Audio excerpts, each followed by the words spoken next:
Dneska je celkom upršané počasie, takže není úplne najlepší deň na natáčanie, najkrajší. Ale toto vám musím povedať. Ľudia, chránte si svoju energiu.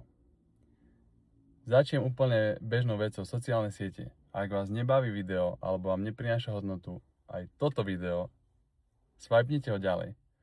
Nesledujte ľudí, ktorí vás nebavia, ktorí vás neinšpirujú, ktorí vám nič nedávajú.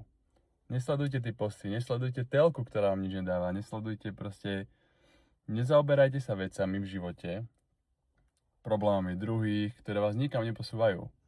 Skúste to vedomé, ja sa to snažím už dlhšie robiť a stále prichádzam na ďalšie a ďalšie levely a vrstvy toho a proste už vôbec nepozerám obsah, ktorý ma nezaujíma. Takže message úplne krátka tohto videa, skúste sa zamýšľať nad tým, do čoho investujete svoju energiu.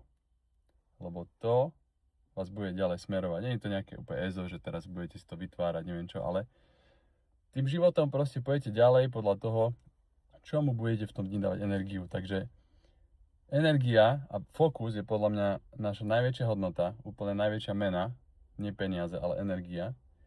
A kam ju budeme smerovať, tam to bude smerovať aj nás. Takže tak, peace out.